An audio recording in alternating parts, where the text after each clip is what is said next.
Hello दोस्तों, श्री शिवाय नमस्तुभ्यम। जैसा कि थंबनेल में आपने देखा ही होगा, भगवान शिव जी की 5 रहस्यमय कहानियाँ।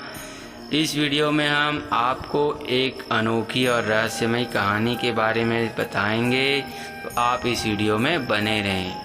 आइए, भगवान शिव जी की जटाओं से माँ गंगा की धारा क्यों बहती है?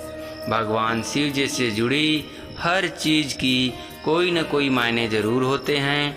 ठीक उसी प्रकार उनकी जटाओं से बहने वाली माँ गंगा की भी एक कथा है। आप लोगों की जानकारी के लिए बता दें कि माँ गंगा पहले पृथ्वी लोक पर नहीं थी, वह स्वर्ग लोक में बहती थी। ऐसा क्या हुआ था जिसकी वजह से माँ गंगा को पृथ्वी पर आना पड़ा? आज हम आपको बतलाते हैं कि आखिर इसके पीछे की कहानी क्या है। तो माँ गंगा को शास्त्रों में देवी कहा गया है। भागीरथ नाम के एक महान प्रतापी राजा थे और वे चाहते थे कि उनके पूर्वजों को जीवन मरण की दोष से मुक्त कर दे, और इसके लिए माँ गंगा को धरती पर आना होगा। उन्होंने अपनी इस इच्छा को पूरा करने के लिए माँ गंगा की तपस्या की, और माँ गंगा उनकी तपस्या से प्रसन्न भी हो गई थी। लेकिन उन्होंने बताया कि यदि वो स्वर्ग से पृथ्वी पर आएंगी तो पृथ्वी उनके प्रवाह को बर्दाश्त नहीं कर पाएगी। यह बात सुनकर भागीरथ जी विचार में पड़ गए कि माँ गंगा को धरती पर लाना कैसे संभव होगा।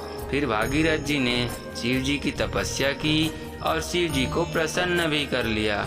भगवान शिव ने उन्हें वरदान मांगने को कहा, तो भागीरथ जी ने भगवान से माँ गंगा के पृथ्वी आने की इच्छा जताई और अपने मन की सारी बात उनके सामने व्यक्त की। फिर क्या था, सबके दुखों को दूर करने वाले भोले शिव जी भागीरथ जी की इच्छा को कैसे न पूरा करते।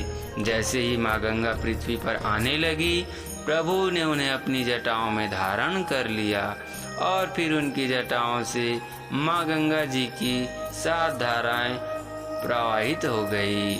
तो अब आप सब जान गए होंगे कि भगवान शिव जी की जटाओं से माँ गंगा जी की धारा क्यों बहती है।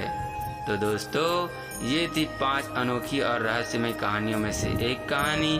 बाकी की और 4 रहस्यमय कहानियाँ जानने के लिए आप वीडियो को लाइक और चैनल को सब्सक्राइब करना ना भूलें।